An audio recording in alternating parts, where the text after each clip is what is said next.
Hi everyone, and welcome to this episode of the Fret Success Guitar Show. Today I have a guy called Nick Johnson. He is a fingerstyle guitar player from Salt Lake City in Utah. He's had loads of accolades, so he's won loads of competitions. Wyoming State Fingerstyle Champion 2016 and 2019. Not sure what happened in the 2 years in between there, but we'll find out, I'm sure. His style is very much percussive, acoustic fingerstyle, mixing in so much groove and melody into each of his songs. Albums that I would like to mention that I've been digging into the past week or so are Vice of Choice and Diversion. Really loving those. I can describe them really as a must listen, not for just guitar players, but music lovers. There's definitely a careful balance of guitar technique, melody, phrasing, but also definitely some songwriting mastery there. There's some definite unique stuff going on there. So, hi Nick, how you doing?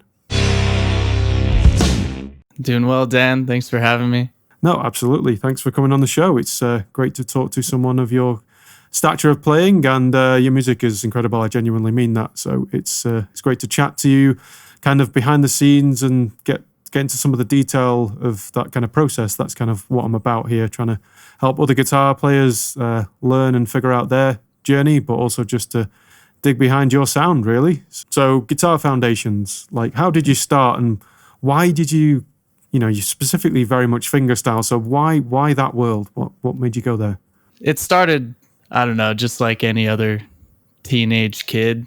I bought my first guitar when I was 12. Didn't really, well, I had an older friend and he taught me to read tabs. And I'd just bought Metallica's Ride the Lightning and Master of Puppets. And Led Zeppelin 4, and those albums, just like I was like, I gotta play guitar, It was like the coolest thing ever, and like guitar was just the coolest thing. And an older friend was doing it, and so he was better than me, and I was like, a little bit of determination and jealousy, and I was like, I gotta be better than him, And but yeah, it taught me how to read tabs, and that's right when tabs were like hitting the internet, and you could find them. They were never right. Still to this day, most tabs aren't right, but but they helped a lot. And but yeah, and so yeah, it was just I played electric guitar all growing up. Then I played in bands in high school, like really crappy metal bands, and, and had that phase, and playing shreddy solos and tapping, and thought that was the coolest thing ever. The fingerstyle stuff didn't come around. I didn't even pick up an acoustic guitar, like, because my dad growing up, he played acoustic guitar, just like cowboy chords, singer songwriter stuff around the campfire, and so I thought that was not cool. Sure. So yeah, obviously. My rebellion was playing metal against his country songs, And but so yeah, I didn't even play acoustic until I was like 18 or 19, and that's when like YouTube and everything was hitting really, really big. And I saw people like Andy McKee and Antoine Dufour, the Candy Rat guys. And one of the first songs I ever learned was Michael Chapdelaine, who's a famous classical player, but he's become one of the great fingerstyle players. And it was California Dreaming, his arrangement of that. So that was the first fingerstyle song I ever learned. And yeah, I could only pick with like 2 fingers at a time back then. And you've got to start somewhere. So yeah, it's hard to start just finger picking, man. It takes a long time. But yeah, then in college I dug into it more. I was still playing in bands and touring with a punk band after college, and so that kind of entered me into like the music world. And then after I quit that band, I was like, well, I might as well do my own thing if I can, and then I just started writing fingerstyle songs when I was like 20, 21, and I've been doing that ever since. That's so cool. So have you always been self-taught then, Nick? For the most part, I've had a few really good teachers. I never stuck to lessons very long. I don't know. Guitar was like always really fun for me, and I really enjoyed doing it. And every time I'd get deep into lessons and like college and stuff, it turned into work really fast, and I'd be Yeah, like, yeah, yeah, no. But I had a teacher in high school. His name's Jamie Glazier, here in Utah, and he played with like Chick Corea and stuff, and Anderson Pawnee, and like he's a super good jazz guy, and so he taught me like how to be a good guitar player and like what it takes, and the practice yeah. regimens you got to go through. And so that was really helpful. He taught me a lot of theory, and in high school I had a class as well in school, and they went over chord theory and all that. And then in college I dug deeper, but yeah, no formal music accolades in that in the education realm, at least. Yeah, because your sound is very, I don't know, it's weird. Like it's very technical, but it's very accessible as well. So it's that nice balance. And did you come about that very naturally? Is that something that just came out of you over time, or did you work through stages? Were you like more technical and I thought I've got to kind of be a bit more lyrical about this? What was that like? Absolutely. When I first started, well, when I was in my metal phase, like late teens, it was like the more technical, the better, like Hmm. between the Buried and Me and like all those crazy hardcore bands, and was into Dream Theater and I don't know, any of them, just crazy time signatures, and Periphery is a good example. I was Yeah, all into that. Like the more technical, the better. And when I first started writing fingerstyle, I had that approach. Like it had to be technical for it to be good, like kind of sure. like showing off, I guess. I made the realization shortly after. It's like I listened to that when I was younger, all that technical music and stuff, and I still do. But then I just transitioned into like more songwriting, and what I was listening to in my earlier 20s was just good songs, and chord theory helped a lot with that, and a further understanding of how songs are written. And after that, then it's like, okay, I want to write songs that I feel are good, and not just technical. So it was definitely a learned process over the years. I think everyone goes through that, don't they? Like maybe not to the extreme of being really, really technical, but they focus on being kind of the best guitar player they can be in the stereotypical sense, like they want to be the Steve Vai's, the Petrucci's. And Yeah. I think you then back off to be somewhere that's kind of in the middle of, middle ground. But it's interesting to hear your sound in the way that it's pulling from all those different areas. So you're still technical for those people that want to hear that aspect, but it's very much opened up Yeah. to this kind of lyrical style. So I really want to dig into that because balancing those two isn't an easy feat. So when you're writing melodies and coming about these kind of lyrical phrasings, what's the thought process? Is it very particular, or is it just very organic now, or how have you worked to get to that level? It's pretty organic when it comes to melodies. Like I kind of let the song write itself, like I'll probably just, I don't know. I like to set like a groove foundation and a chord foundation, obviously. Hmm. And yeah, rhythm and all that. And then I don't know, it just seems like there's a melody that wants to be said. And yeah, I try not to overdo it with melodies. I don't know. Yeah, you probably know, you got to leave space. You got to let the melody breathe and all of that. And yeah, I try to write melodies pretty naturally. Like just where does it really want to go, And yeah, just simplicity in melodies is something I try to keep to, and like keeping the bass lines and the grooves a little more technical, but the overlying melody a little more simple.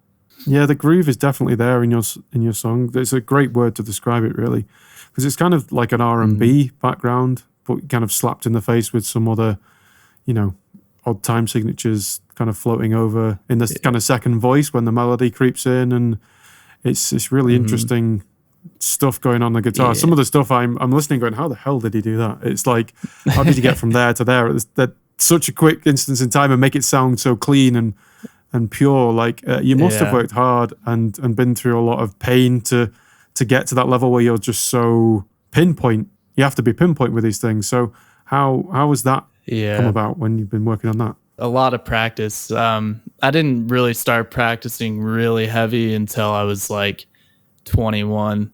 And I just decided like it was kind of my last go at music, you know, like I had a daughter on the way, and I was like, if I'm going to do anything with music, it's got to be now. And so, yeah, I like just went all in and started practicing as much as I could, and like quit playing video games, like quit going out with friends to the bars and stuff, and like just sat at home and really like I would learn songs and just I'd learn them note for note, you know, like fingerstyle songs, like some of the hardest ones, and I wouldn't stop until it was note for note, just until I could play it perfect. And so I think that's where a lot of the precision came in my playing. That's something I try to do, is really clean and really fluid. A lot of metronome practice, that's for sure. Yeah. Yeah, tons. But you fall in love with the metronome after a little while. Yeah, it becomes your friend, doesn't it? I think the sooner you can get to that, I think the better. Yeah, people ignore it and are scared by it, but the transformation in your playing when you get to that level, especially with the intricate kind of rhythms that you're doing, metronome is key. Like it's just so important that you do that. I was gonna say, yeah, you don't even realize like how important a metronome is until you start using it, you know? And yeah, if you're playing groove at all, like you've got to be locked in. It's everything. Oh, of course it is. So how do you keep in playing shape? Is it just more of the same? You just keep playing to a metronome, keep testing yourself, challenging yourself, or you're more about writing now? Like I know you obviously prep for competitions a lot, so that's obviously a different thing altogether. I don't practice nearly as much as I used to, like as much as sitting down with scales and a metronome, and like, you know, it's more, I'm just focused on writing all the time. Like writing is my main focus now. I've just been in such a pattern where I just try to write every day, and whether it's good or bad or whatever, I just try to keep in that that schedule of just writing all the time. Because somebody told me, a teacher or something one time, that was like, just don't ever stop writing, just keep writing, because you never know when you're going to lose it, you know? And so I don't know if that's true, but I just like to write. That's my favorite thing to do anyways on the guitar. And so, yeah, I just try to do that every once in a while. Lately, I'll mainly when I get stuck on writing a song, then I'll like dig into theory or something, or like I found that's a really good way around writer's block, is like learn something new or learn a different approach, or like what if I did a rhythm in 6/8 or something, you know, just to switch it up. Then it usually breaks through the writer's block. Yeah, I've done the same. It's just, I think you have to get to that point where you have enough theory knowledge and rhythm knowledge, and maybe I found singing was a great way of transforming even guitar solos, that you kind of just develop this back catalogue in your brain that just becomes automatic. So you don't have to concentrate on theory as much. And like you say, you do back off practicing as much because you've practiced for 8 hours a day or whatever, you know, when you were younger, and putting that groundwork in. And I think people want to play way too quickly. And like, that's where I want to get people at when I'm teaching guitar, is you want to get people in that position where they want to be able to write songs. I find that the most fruitful, having been through, you know, similar process to you, it's very much the most rewarding part, and that's what you want to sit down and concentrate on doing, I find. So it's interesting to hear that you focus on that sort of stuff. I'm sure you know the saying, you have to learn and then forget it to write, you know? And yeah, that's a huge thing as well. Like that's how I write my melodies usually, like I said, is just let it happen. And yeah, for any of you newcomers out there, you got to learn theory and then kind of forget it, and that's when you'll write your best songs. That's so true. That's unbelievable. That's yeah, that's so true. It's like, I know it's an old saying, but it's not mentioned enough. Like people want to get Yeah, not into enough. too quick. Yeah, people want to get there too quickly, and you just have to put the groundwork in. It's frustrating as hell. Sometimes I wanted to throw it out the window. It was that annoying, but it was you just have to go through it and just push through it because Yeah. you get there, and you might not become an enigma or whatever, or an amazing player, but you'll have enough behind you to do the stuff that kind of really matters and will keep you invested in the guitar long term, I think. Oh I yeah, and definitely even appreciate from where a you're coming from. professional standpoint, like if you know that stuff, you're already leaps and bounds ahead of the people that Yeah, don't. So if you yeah, go into a true. studio or whatever and they're like, "Hey, we need a solo over this B flat minor key," it's like, "Okay, well I know that," Yeah. and so it's good to know one way or another. One thing I really noticed with your music is stepping away from that a little bit, and it's more the sound of the guitar. It sounds phenomenal. I'm interested to hear a bit more about that, like what guitars you use, why you use them, are there different ones you used for different types of sounds, and why? Yeah, man, tone is a whole nother world. There's Yeah, the never get a ending drink. Yeah. road of quest of tone, man. It's crazy. Um, yeah, the stuff you hear on the albums, I mean, obviously they're great guitars that I play. A lot of it is there's a lot of production going on, a lot of good studios and good engineers. Um, but yeah, and then the live tone is a whole nother world. But yeah, the guitars I use, I have this one here. I don't know how well you'll be able to see it, but this is my black Steven Strom guitar. Steven Strom, he's a builder out of Santa Cruz, California. And he built me this guitar in 2018, I believe. And yeah, it's completely custom. He built it for me because he's a ginger like me, and he has a beard too.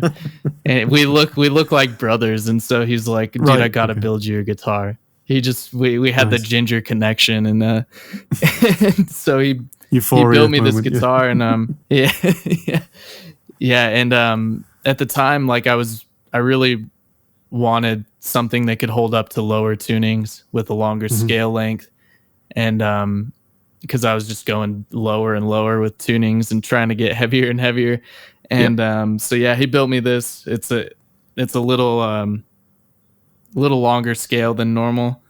I think I don't remember. It's Martin standard, whatever that is. It's like Sure. 25.75 or something. Yeah. But yeah, and it's great. This guitar sounds phenomenal in lower tunings. I use that on every song on Vice of Choice.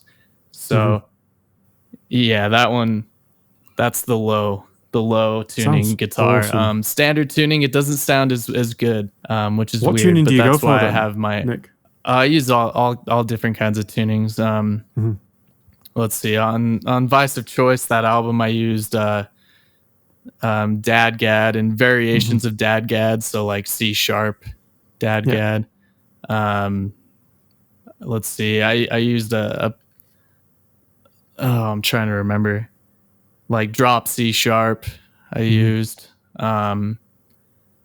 what is it? Open C sharp. Yeah, open C sharp Whoa, major. stuff. Yeah, just some weird ones. No, they're cool. I mean, But, I love Dadgad tuning. It's one of my go-to ones, and you can hear it. I love that, especially the drop. The C sharp Dadgad is cool. It just, you don't get that sound Yeah. from anything else. It just makes the guitar sound like it's supposed to. I don't know. It just, maybe that's just me. And yeah, if you're trying to write in the key of C sharp minor or whatever, it's like you kind of got to go down rather than go definitely. up. Yeah, it's too high, isn't it, in standard? Yeah, I agree. Yeah, I've even gone lower on my new songs. I'm like down into the C and like B range, which sooner or later I'm going to have a baritone, I'm guessing, try to go that I say route. you're almost a baritone. Yeah. It's almost, man. Like I've tuned it to baritone tunings, and it holds up pretty well for normal strings. But So what kind of woods but are yeah, on for that, Nick? standard What- tuning, it's a black top, but it's actually Adirondack spruce. We just painted it black to make it look cool. The back and sides are Indian rosewood. They were cut in like 1960, and so they're super old, sound Nice and dry. super cool. Yeah, but yeah, this guitar is phenomenal. It sounds insane. Like, yeah, Sounds amazing. those strings Like just are the way it busted, rings, just rings and like sings and sustains and projects. Oh, it just sounds incredible. Yeah, the overtones on it alone are unreal. But so yeah, that's my main guitar I use on stage a lot and in the studio on my last album. My tried and true is my Furk guitar. It's right here. Yeah, this is like the first real guitar I ever got, and it's the only guitar acoustic I've never broken. Even my Strom, I've already cracked the top. I'm not surprised. Yeah, this one's cedar. Yeah, this one's cedar top and Indian rosewood back and sides. And yeah, the Furk people, they're awesome. I've been playing Furk for like 7 years now or something. Is it a bit of a mellower sound with the cedar top, or is it? Yeah, it is. It's a little warmer. Spruce is a little more on the high end. This one kind of boosts the mids a little bit. And yeah, everyone's always told me that the cedar isn't durable, but because it's a softer wood. Yeah. But yeah, this is the only guitar I've never broke. So. Well, there you go. Yeah, and it's got that warm tone. It's great. All of Diversion was recorded with this guitar. So. Oh, cool. It still slaps. It just doesn't hold up to low tunings quite as well. Yeah, I noticed that. That was the main difference, isn't it? The albums that you probably needed some low end in there. That's your metal days kicking in again. Yeah, exactly. Yeah, it's even gotten worse. You've moved acoustic, but nothing's changed. Yeah. Yeah, nothing's really changed. Like many competitions you've won, it's unbelievable. Like, what are some of the experiences that come to mind that you've been through those? Like some of the bad ones, some of the great ones. Like, can you talk around that for a little bit, dude? Yeah, competitions are a whole nother world, man. Like, I never thought I would enjoy doing competitions, and I don't know. There's an aspect that I don't like about them. Like, people seem to take them way too seriously. Like, I don't know, and I don't like that. I don't like going into competitions like being like I'm gonna win or whatever. Like, if you do that, you're setting yourself up for a bad day. Yeah, because 9 times out of 10, the best guitarist there doesn't win.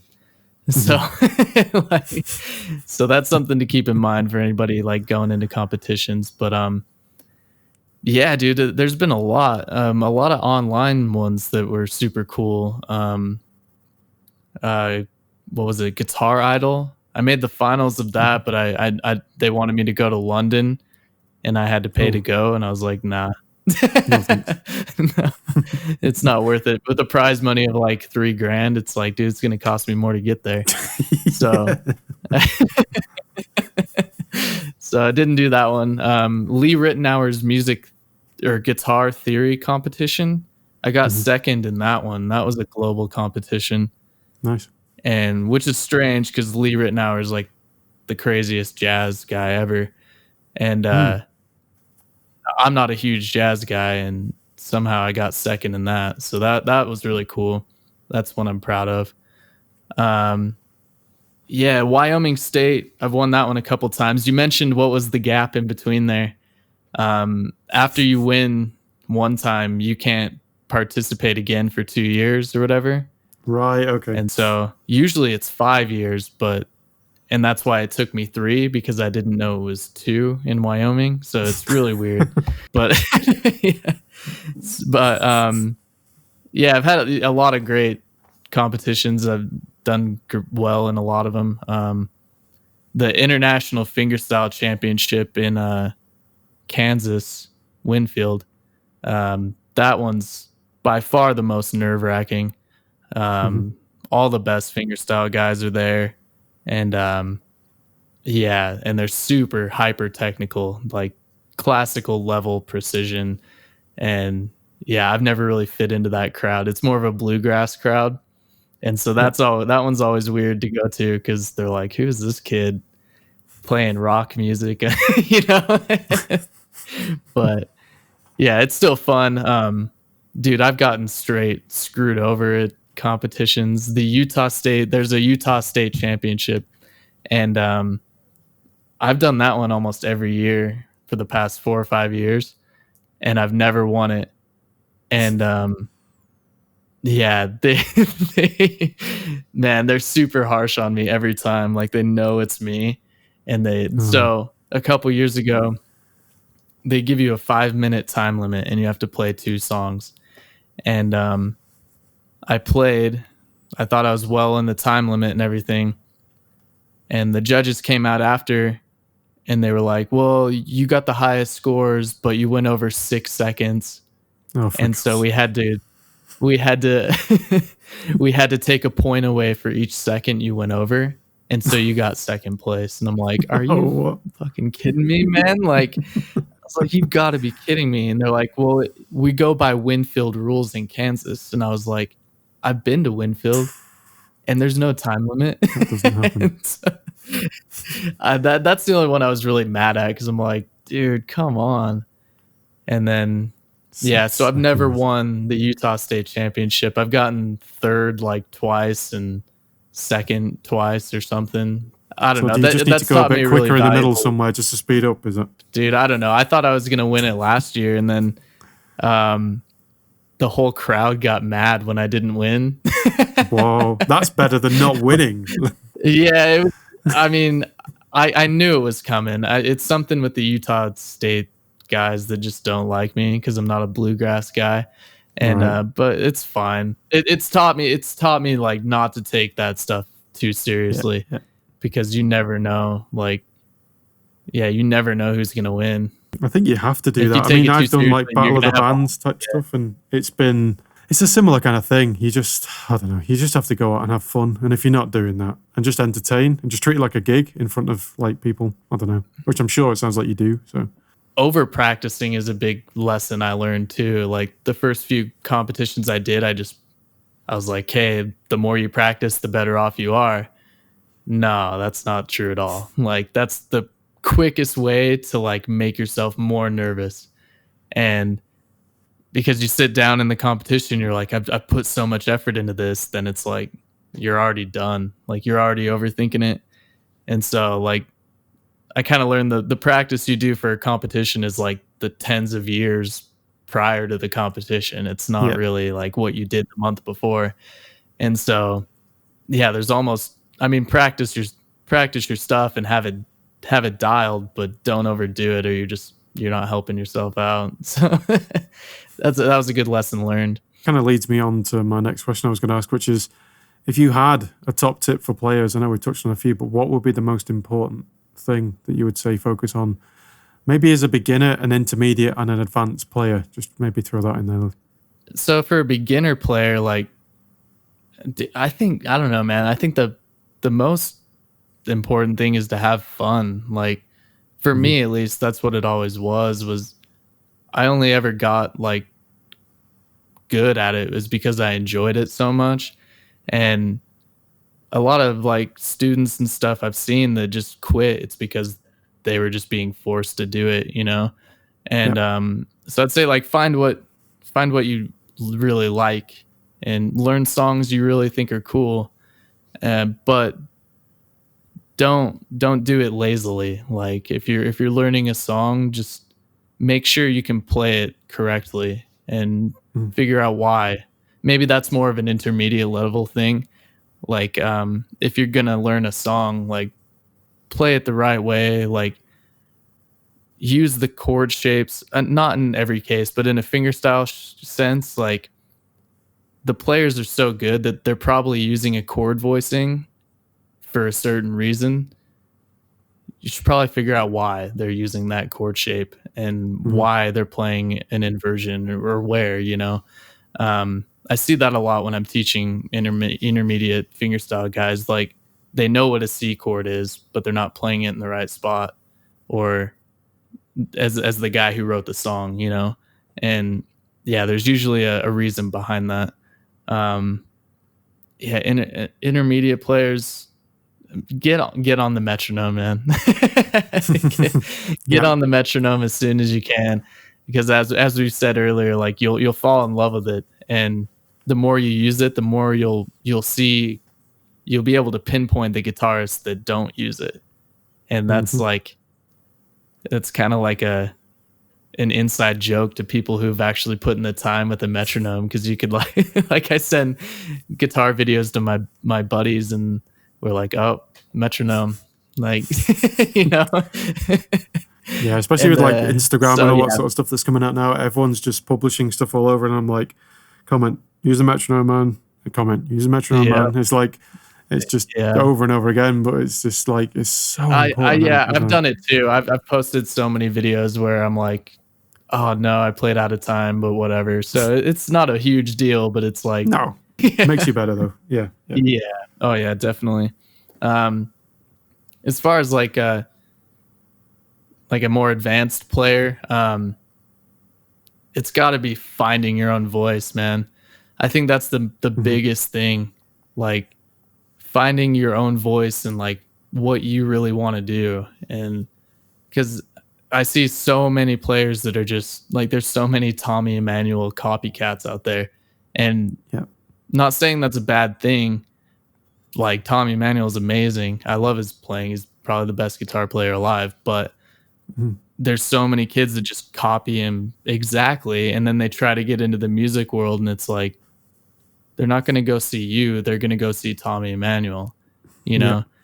And even some of the better guitar players like Joe Robinson, he's a good buddy of mine and probably better than Tommy, but plays so much like Tommy that it's like it kind of doesn't work, and he's had to find his own, like he's what, 20, he's probably my age, 28, 29, and he's just now finding his own path, you know.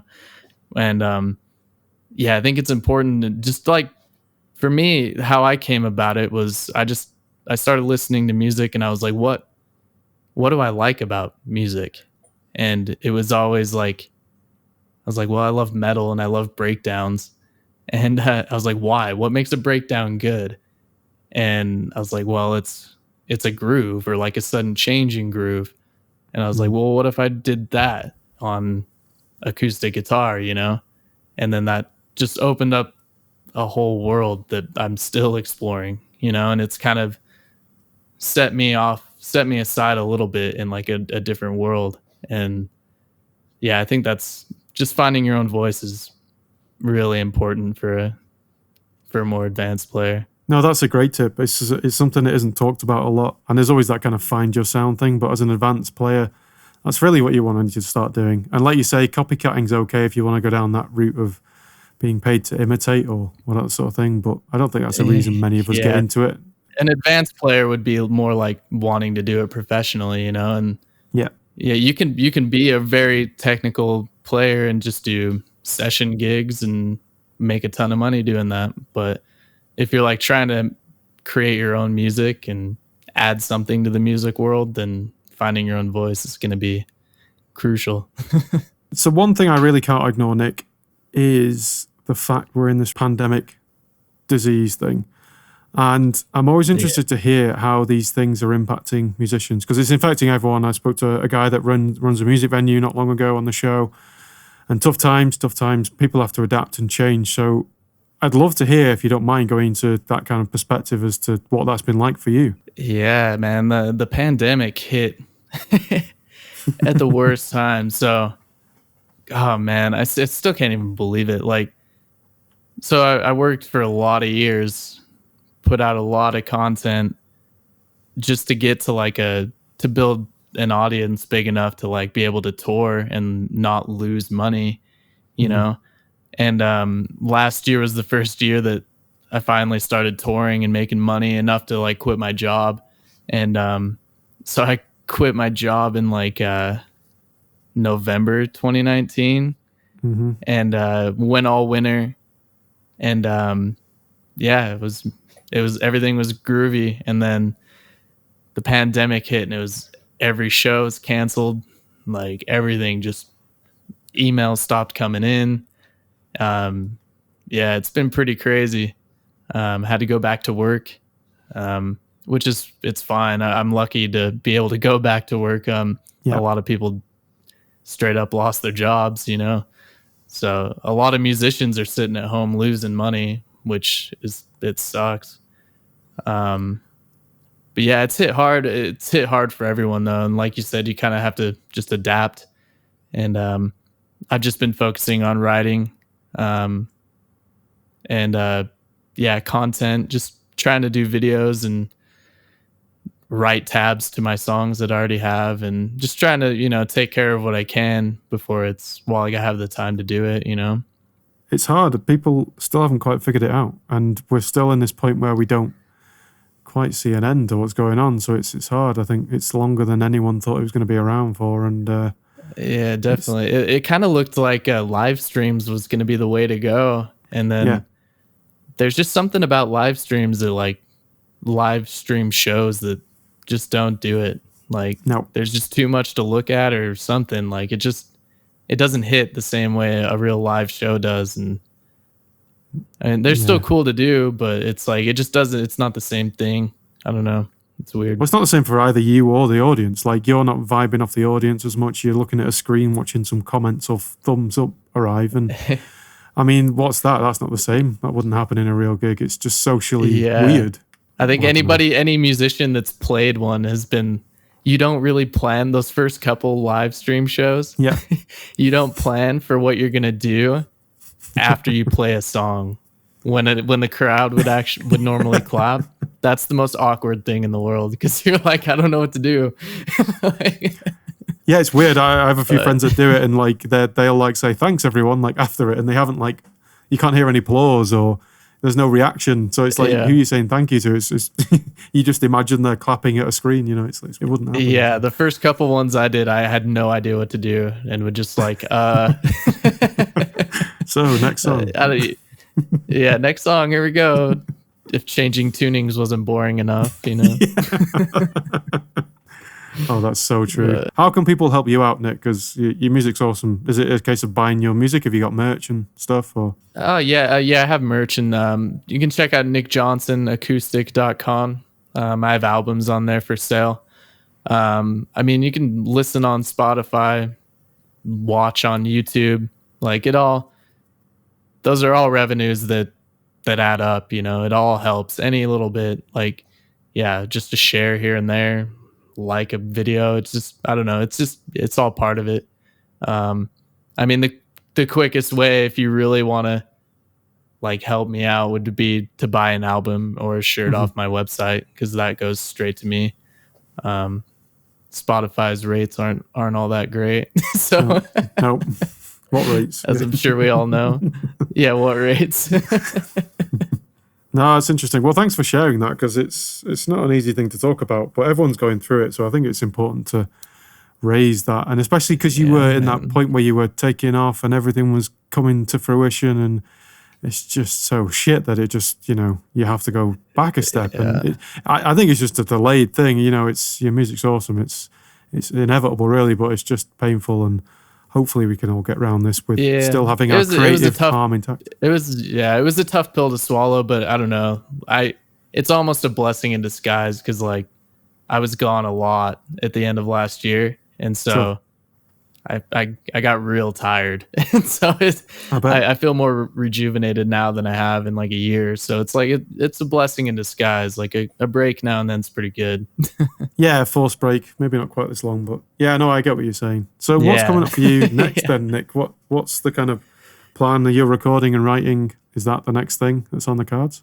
Yeah, man. I have like 11 or 12 new songs written, ready to go. I'm starting to plan out the recording process. That's another thing that COVID is not making easy. For Vice of Choice, I went to Montreal, Canada, and recorded with Antoine Dufour. He's like my guitar hero. Wow. And he killed it. He made that album sound so good.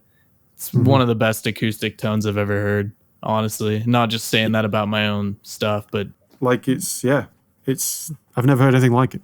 Yeah, he's a genius when it comes to acoustic guitar tone, man. He's got it dialed, and it's so sick. So obviously, I can't really be flying to Montreal right now with the borders shut down. Yeah. But I'm thinking I might record it here in Utah and then send it up to him to mix and master.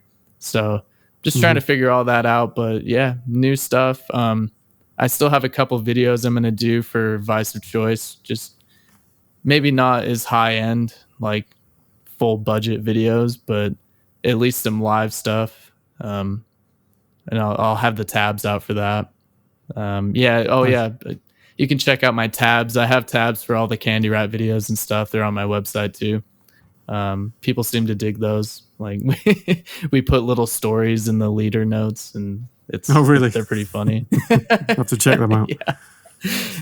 Yeah, my tabber guy, Jeff Steck, he's a clown, and every time I have to go through and check like what he put in the leader notes, because here's a funny story. One time he put a whole bunch of vulgar stuff in there, and I didn't think to check it because I was in a hurry to get the tabs out with the video.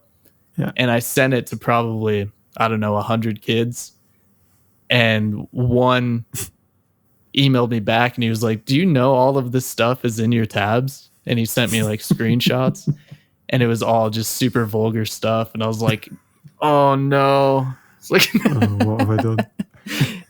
And my buddy Jeff was just laughing, just dying laughing. I'm like, "Okay, man, you got me that time. There's not much I can do now." But Oh, it's out there now. Yeah, the kids are reading it. Yeah. no, I didn't have any complaints. Everyone thought it was funny, but Right. Well, I was pretty embarrassed there for a minute.